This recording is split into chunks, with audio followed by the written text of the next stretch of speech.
сабағымыз қонақтар келіп отыр.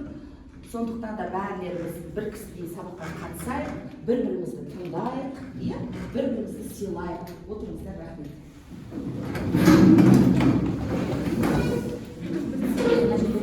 Сондықтан да балалар, бүгінгі сабақты адасқан әріптер атты тренингімізден бастайық.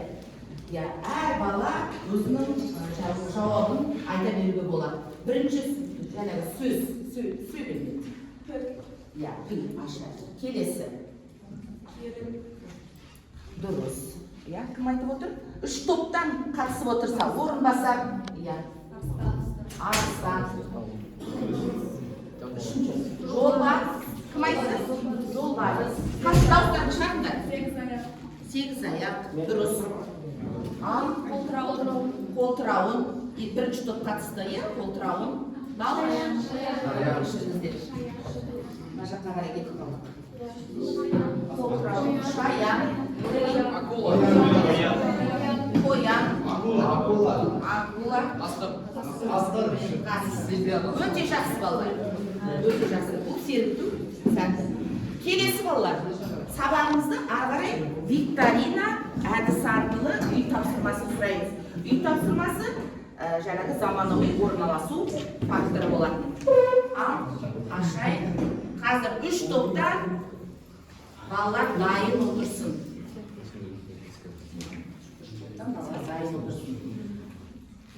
Бастайық.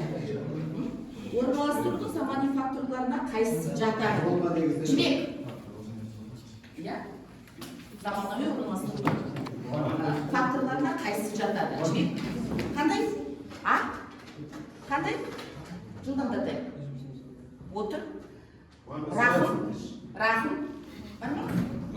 Рахым айта ғой. Заманауи орналастыруға қайсы жатады? Қоғамға негізделіп. Жақсы, отыра ғой. Келесі. Әмір. Әртүрлі жүйелерде ақпаратты басқару мен беру үдерістерінің жалпы заңдылықтарын зерттейтін ғылым. Жақсы, рахмет, отыра ғой. Келесі. Ал үшінші топ, мемлекеттегі қорғау заңнамасы туралы экологиялық саясат. Өте жақсы. Келесі, кибернетика терминін ғылымға енгізген.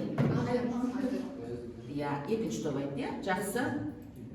Кибернетика негізгі қағидалары 1948 жылы тұжырымдаған америкалық ғалым.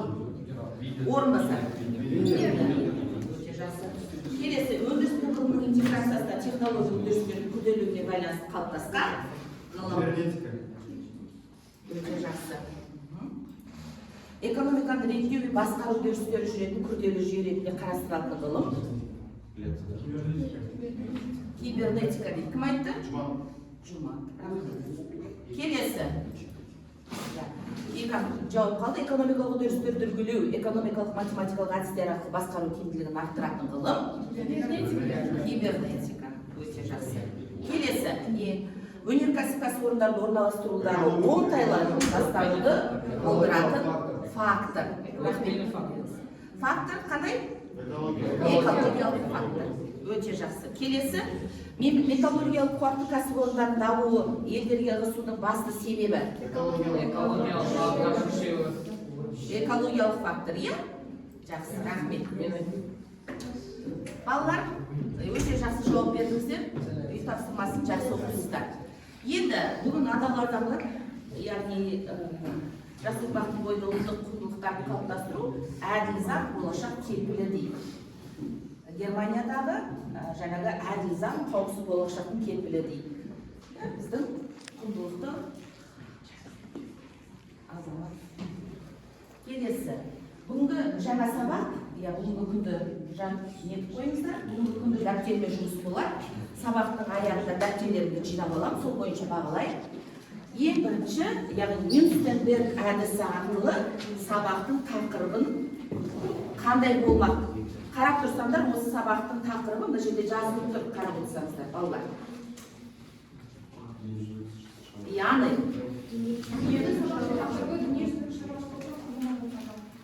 өте дұрыс, бүгінгі сабақтың тақырыбы дүниежүзілік шаруашылықтың құрылымы.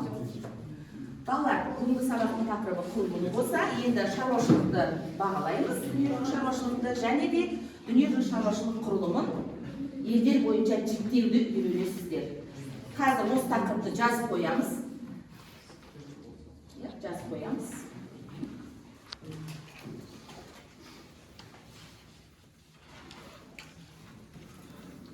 Карталарының дүниежүзілік саяси картасын ашып қойыңыздар. Ана жерде дүниежүзілік саяси картасын.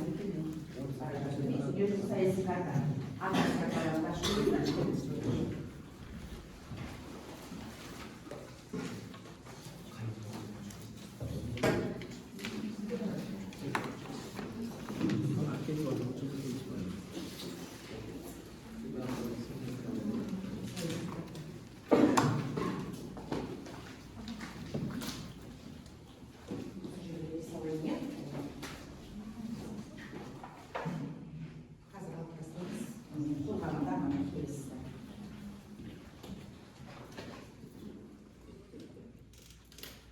Балалар, бүгін сабағымызды осы видеоны көруден бастайық. Дәптерлерге жаңа сөздердің бәрін түртіп алып отырасыздар, көңіл аударып қараңыздар.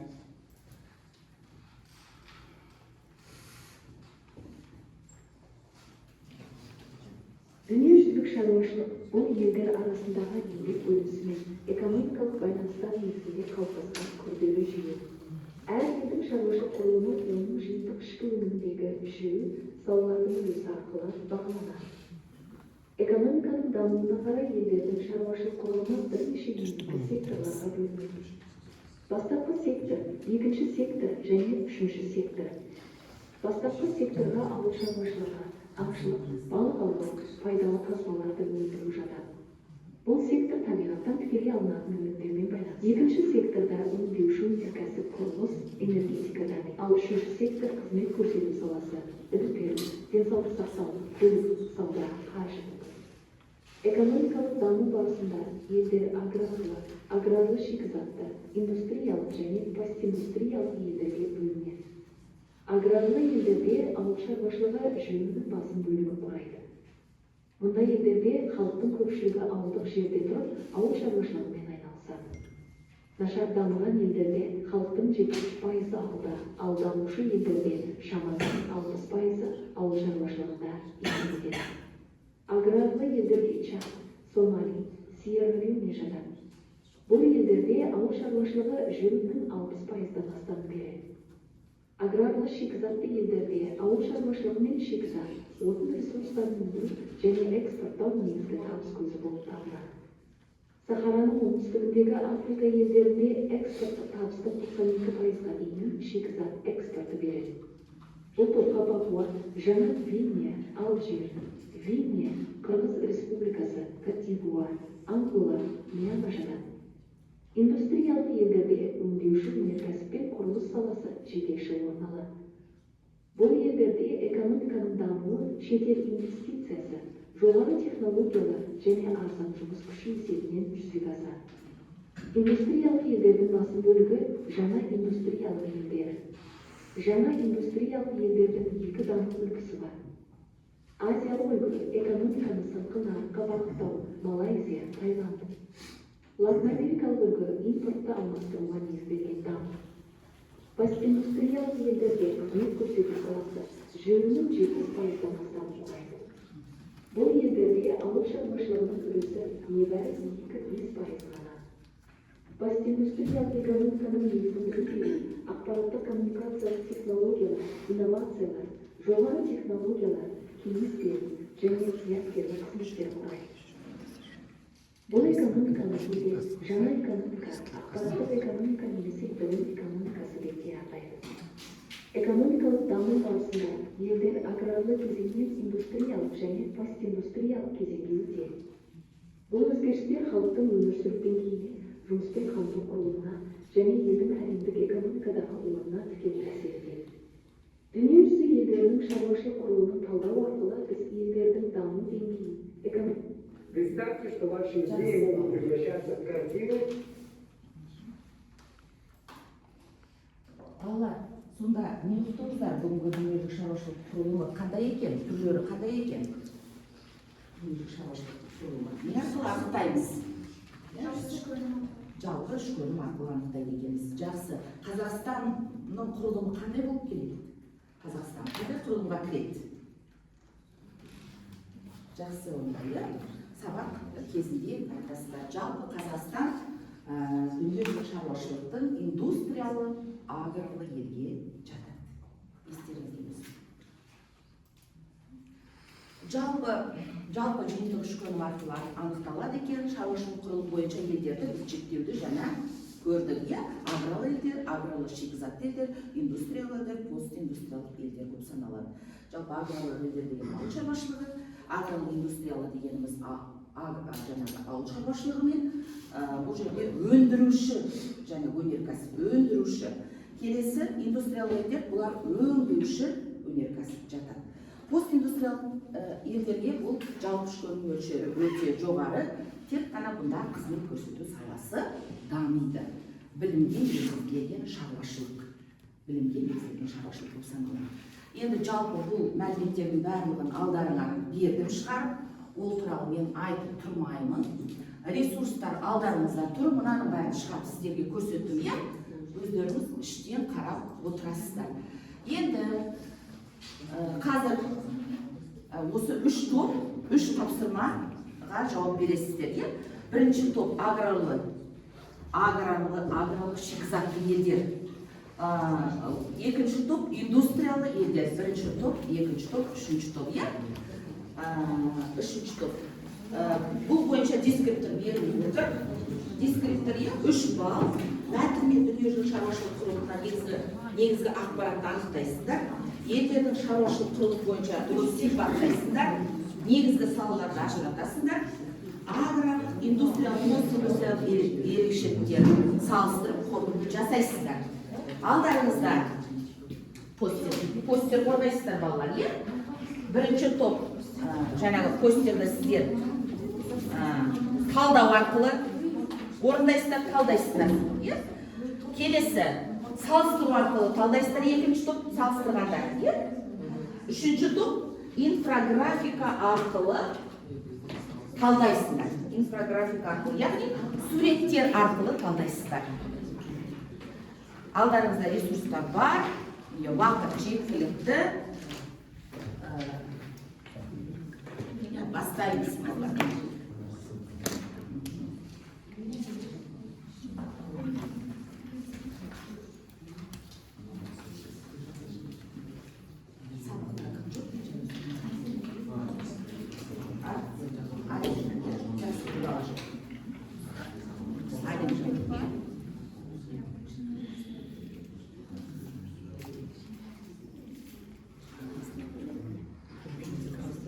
Әдемі жасаңыздаршы.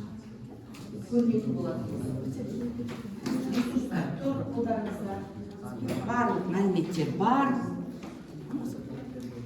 Жасаймыз.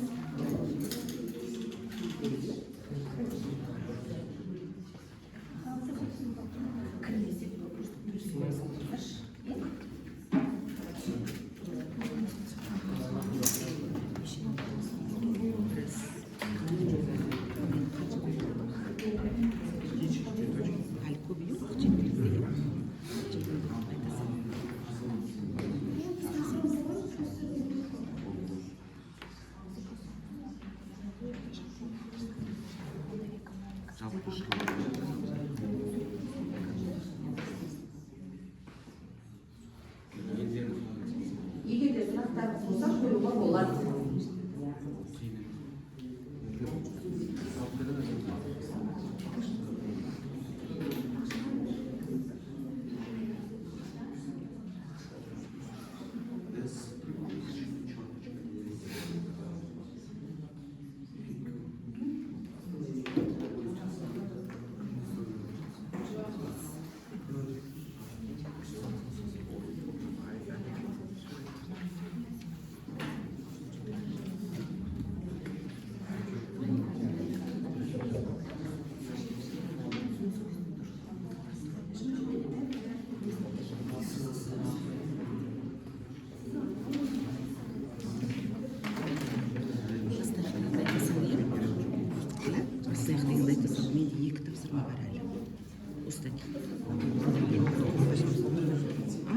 минут болып қалса 15 минут жарайды 25 минут қалды 25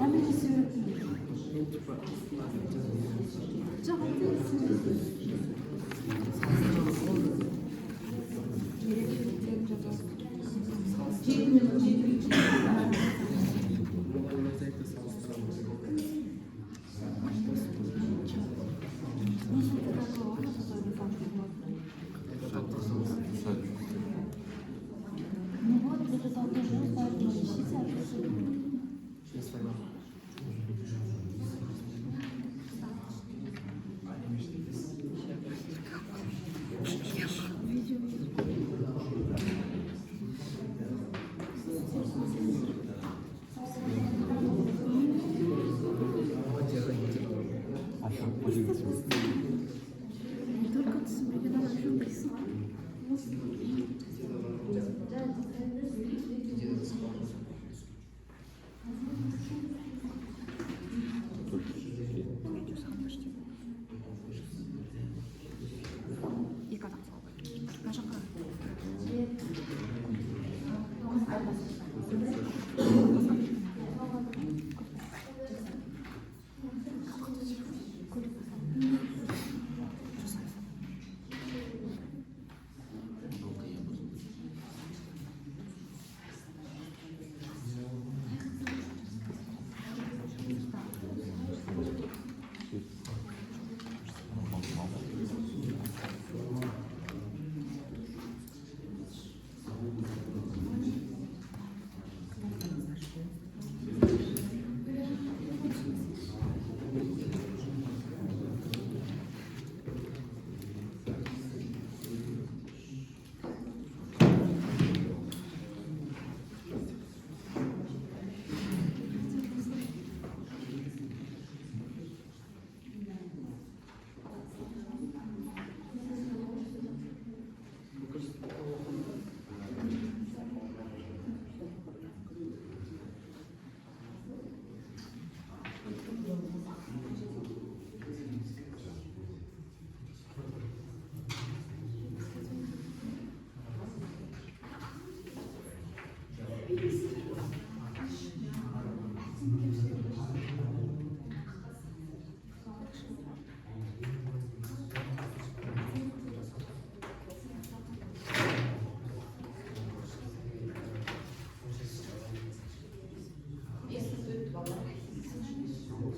Bir endi 3 minutday qoldi.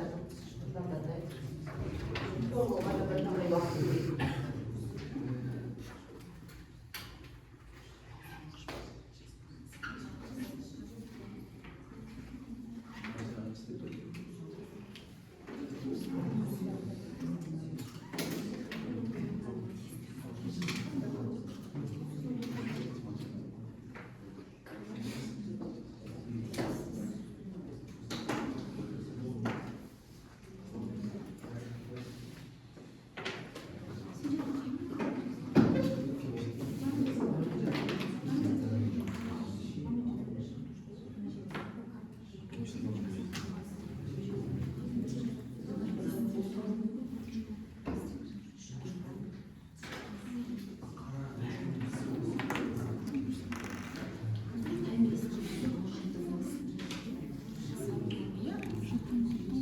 Мәлімет қажеті жоқ, ет сондай.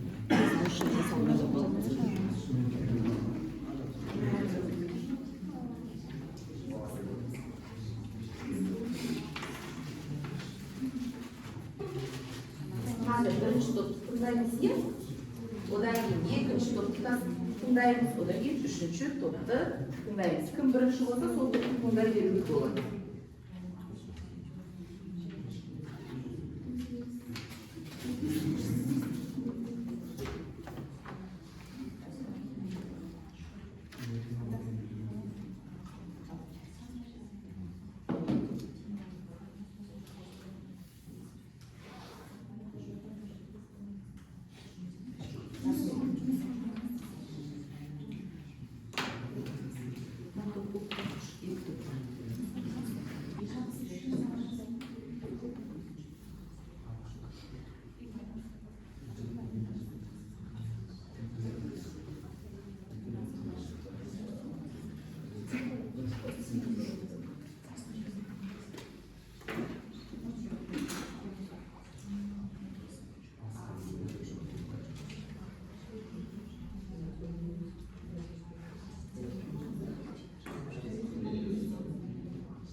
олай нетпеңіздер, ана жерге іліп қойсаңыздар сразу. Содан кейін сол жерде тұрып, қолдарға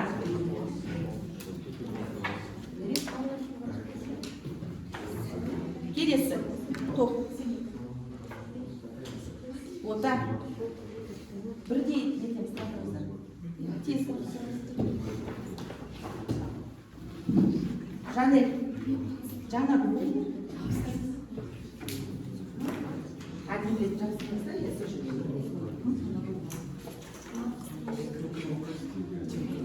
Астына да жүрсеңіздер.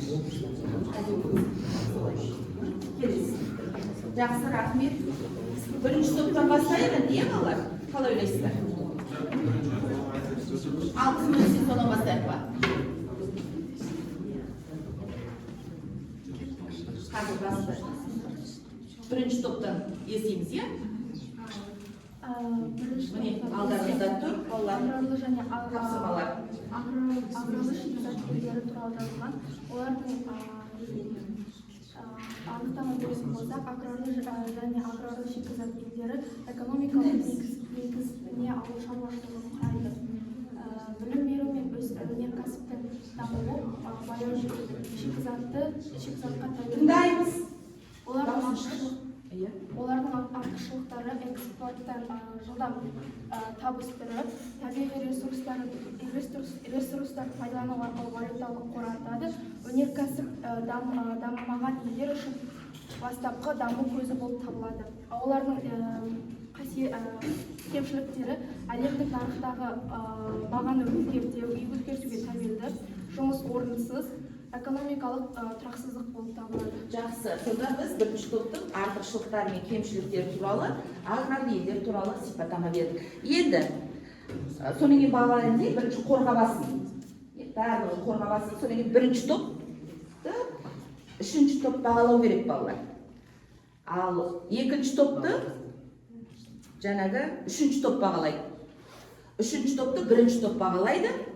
О деген қай топ жаңағы 2 жұлдыз 1 тілек стикерін береді әр топ жауап берген адамдарға, е? Стикер қойылып тұр. Жақсы, келесі. Сұрақтарыңыз бар ма? Бірінші топты үшінші топ бағалайды. Ағетке. Екінші топ. Жақсы, екінші топ бастағасын, сонымен бір-бірлерді бағалайсыздар. Келесі. Өнеркәсіп жақсы дамыған. Дауысын шығарамыз. Машина жасау, металлургия, химия, технология мен техника кең қолданылады. Жалпы іске өнеркәсіптік үлесі басым. Инфрақұрылым жақсы дамыған. Мысалы Германия, Ұлыбритания, Франция және Жапония. Даму үлгілері. Даму үлгісі өнімді шетелге сату басты мақсат мемлекет экспортты қолдайды. Екінші шетелдік инвестицияға сүйену үлгісі. Жақсы, өте жақсы. Келесі топ. Бізде постиндустриалды елдер. Біздің суреттерімізден көре тұрсаңыздар, міне көлік, байланыс, инфрографика арқылы суреттеп тұр балалар. Бізде көлік, яғни ол басқа елдерде, ақш, Жапония деген елдерде көліктерге арналған жолдар өте тиімді жасалған. Сол себепті курьердар, жаңағы бір жерден екінші жерге тасымалдайтын машиналар өте тез және тиімді барады. Одан кейін байланыстар, яғни сол елдерде Wi-Fi сеттер өте жақсы дамыған. Бұқаралық ақпараттар жақсы дамығандықтан олар постиндустриалды елдер болып табылады. Роботтар туралы айтсақ, біз мысалға роботты алдық, себебі робот қазіргі заманда осы адамдардың өмірлерін жеңілдетеді және өзгереді. Мысалға айтсақ, Жапониядағы кафелерде официанттар орындарында роботтар жұмыс жасайды. Ал ККС айтсақ, әрбір адам любой ақпаратты ала алады. Жақсы. жалпы постиндустриалды елдердің осынша деңгейге жеткені бұл білімнің арқасы болып табылады. Тіпті бұл мемлекеттерді ақыл немесе ақпаратты экономикалыққа иелі мемлекеттер деп атайды. Себебі олар осы білімге басымшылық беру арқылы әртүрлі жерде беріліп тұрған роботтарды немесе көлік қатынастарын жақсарта білген. Және келесі бұл бізге экономика жаңағы білімдерін қолдана отыра, олар экономикасын да жақсартып отыр. Жалпы бұл постиндустриалды елдерге ақш, Жапония сияқты мемлекеттің ядросы болып табылатын мемлекеттердің қатары жатады. Сол себепті олардың экономикасы жоғары. Неге? Өйткені олар басқа мемлекеттерге қарағанда басым және олардың үстінен қарап тұрғандықтан олардың өздеріне қажетті заттарды алып немесе өздерінің тауарларын импорт экспорттап отырады екен. Сол себепті олардың экономикасы қазіргі уақытта дамыған шақта тұр деп айтуға болады. Өте жақсы, рахмет. Сонымен балалар, бірінші топ, екінші топты бағалап жерсінші. Не айтасыңдар? Қандай алып қосарларың бар? Жоқ па? Жақсы, жарайды. Екінші топ, үшінші топты бағаласа. Жақсы? Уақыт. Үшінші топ, бірінші топты бағалау. Онда ше балалар, бір-біріңді стикерге жазып, 2 жұлдыз бір тілек арқылы бағалаңдар. Бір-бір топқа бар стикер беруге болады әр оқушы. Ал балмен бағаласа жақсырақ деді. Өте жақсы балалар.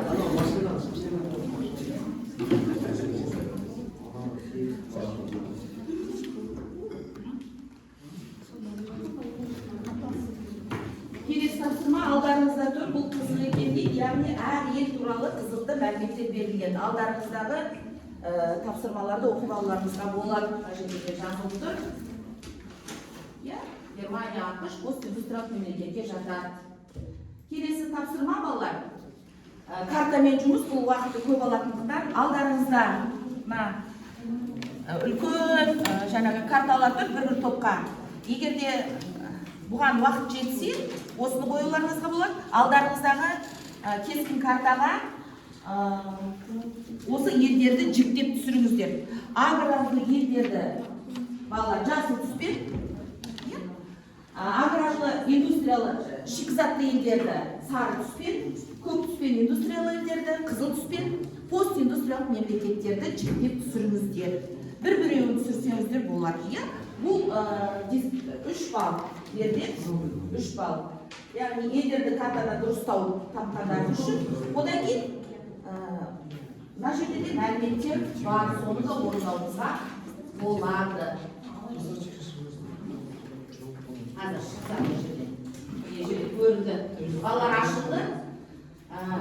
Сіздер орындап отырыңыздар. Бұған енді 5 минутта беріледі. Мен мына жерде сұрақ қойма болады. Чад қандай мемлекетке жатады? 3 топ. Чад қандай мемлекетке жатады? Аграрлы. Өте дұрыс. Жасы бойымен боялып тұр чад. Келесі. Ангола қандай мемлекетке жатады? Ангола қандай мемлекетке жатады? Аграрлы шикізатты елге жатады екен. Балалар сарымен боялып тұр. Өте дұрыс. Алинур, рахмет. Келесі, Папуа Жаңа Гвинея қандай елге жатады?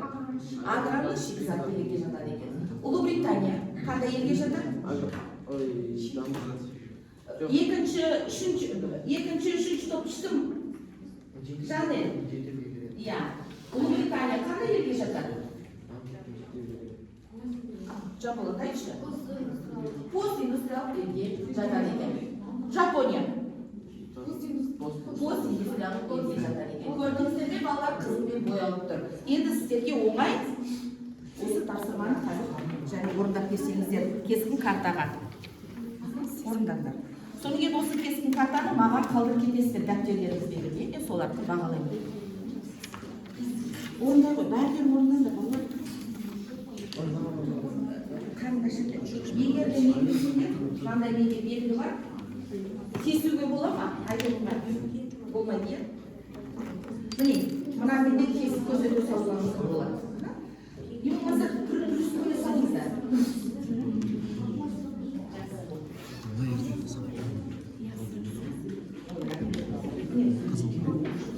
Мынандай белгі қоя салуға да болады. Бір белгі. Бар ма? Белгі қоя салыңыздар. Жанель орындап берді. Германия. Оға жақта тұр.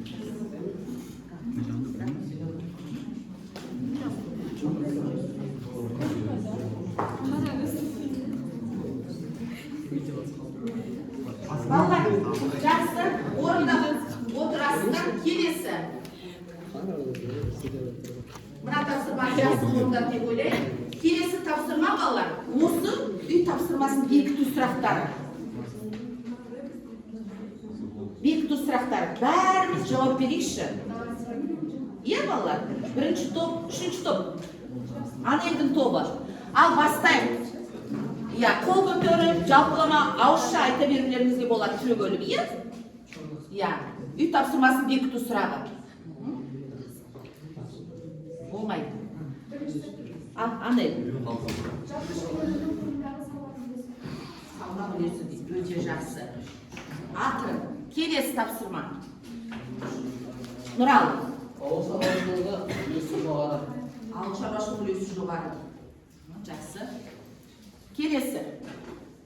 Сұрақ. Чап дейді. Жақсы. Дұрыс екен. Ал келесі сұрақ. Ал қандай? Шикізат пен отын экспорты. Өте жақсы. Орынбасар. Алжир. Иә? Жанар айтты ма? Келесі. Индустриал елдерде қай сала басым? Индустриал елде. Иә. Келесі. Ой, кетіп қалды. Жаңа индустриал елдерге қандай елдер жатады? Тайланд. Постиндустриал елдерге қай сала? Қызмет көрсету саласы. Қай елдер постиндустриал елдер? Келесі. Жаңа Постиндустриал елдерге. Постиндустриал елдерге жатады екен. Сонымен бұл тақырыпты өте жақсы ұғыппыз, иә, балалар? Осы бал, 2 балдар қоям әр оқушыға.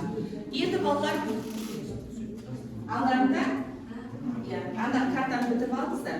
Уақыт бар, иә, кішкене біраз. Сабағымызды қорытындылайық.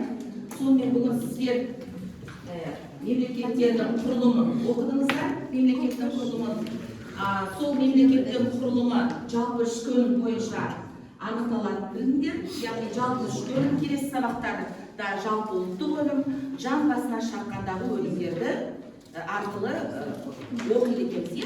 Енді бұл елдерді сендер жіктедіңдер, мен картаға түсіп жатсыздар. Әр ел бай, кедей мемлекеттер бар екенін көрдіңіздер, иә? Жылдан жылға мемлекеттердің жаңағы мықты дамуы асып келе жатқанын біз көріп тұрмыз, иә? Бірақ та ғалымдардың жорамалы бойынша балалар 2000 жылдардан 2025-26 жылдарға қарай мемлекеттерде, постиндустриалдық мемлекеттерден көрі индустриал елдер көп болады деп жорамалдайды екен. Постиндустриалдық мемлекеттер дегеніміз ақыл, ой, еңбекпен туатын мемлекеттер. Яғни бұнда көбінесе ақшаны, қомақты инвестицияны қайда құяды балалар? Постиндустриал елдер білімге құяды екен. Дүниежүзі бойынша осы білімге өте бүкіл ақшасын 90%-ын білімге құйып отырған мемлекеттердің бірі қандай мемлекеттер? Қазіргі кезде балалар Япония. Япония балалар соғысқа 1% ғана ақша бөледі екен. Ал қалған қаржының бәрін жапондықтар білімге береді екен. Сондықтан да дүниежүзі бойынша жаңағы білімі күшті мемлекеттер, әсіресе даму жағынан бай мемлекеттердің бірі дүниежүзінде Азиялық бөлігінде Жапония, ал Европалық бөлікте Америка шамашылығы алып отыр. Ал қазіргі кезде дамушы мемлекеттерді алға шығып келе жатыр. Ол жолы келесі жолы өтесіздер, дамушы мемлекеттерде Қытай жалпы ішкі өнім бойынша дүниежүзінде бірінші орын алып отыр. Жалпы ішкі өнім бойынша. Бірақ та адамдардың көбіне байланысты жалпы ішкөлім жан басына шаққандағы ішкөлім бойынша ол азайып қалып отыр. Өйткені халықтың санына байланысты жалақысы азаяды. Сондықтан да бұл дамушы мемлекеттер қазіргі кезде жаңағы социалистік мемлекет болып қалып отыр. Нарықтық экономикаға көшіп бара жатқан Қазақстан сияқты мемлекеттердің қатарына. Балалар, енді мынау алдарында тұр, қазір осы жерден маған көрінеді екен. Бүгінгі сабақта сендер аттарыңды жазасыздар, сопыларында көрініп тұр, маған шығып тұр. Қызық, құнды, қиын болған, бүгінгі сабақта қиын болған сұрақтарын жазуларына болады. Жазсаңдар, мен осы жерден шығарып көрсете аламын. Бүгінгі сабақ ұнады ма сіздерге? Бір-екі ауыз сөз сөйлеулерді бола ма? Бірінші топ, екінші топ. Ильяс, Баянова.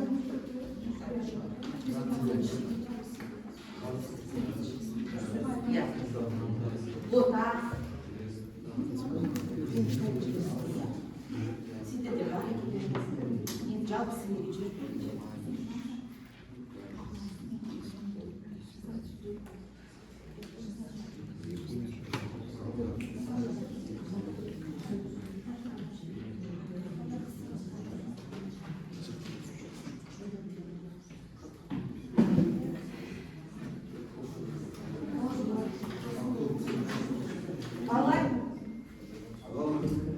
бүгінгі сабақты жақсы қатысқан оқушылардың барлығына дискриптор бойынша бағалаймын. Одан кейін келесі үй тапсырмасы 33 параграфке маған осындай слайд жасап әкеліп берсеңіздер, сұрақтарымен.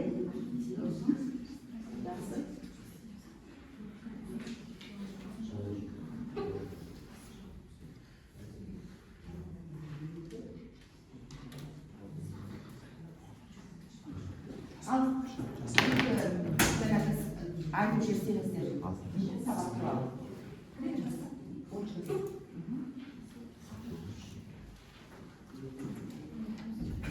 Туралы айтшы, осы сабақта не қиын болды саған, не қызық болды?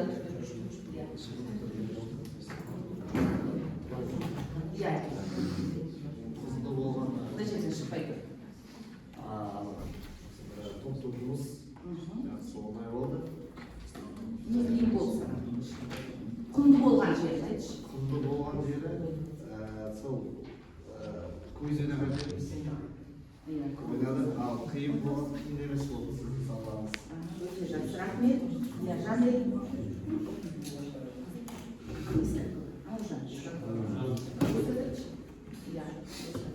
Жақсы балалар. Амел, Аберке, Ерали, Орынбасар, Жанел, сабаққа өте жақсы қатысып отырған Асан, Ильяс, Жібек, Бота, Жанболат, сіздерге өте жақсы жоғары балл қоямын. Қазір дәптерлеріңізді бәрін маған тастап кетесіздер, карталарды тастап кетесіздер, соны емес сол арқылы да сіздерді бағалаймын. Рахмет. Аттарын жазып ұмытпаңдар. Жақсы рахмет қосыңыздар. Шықты, балалар.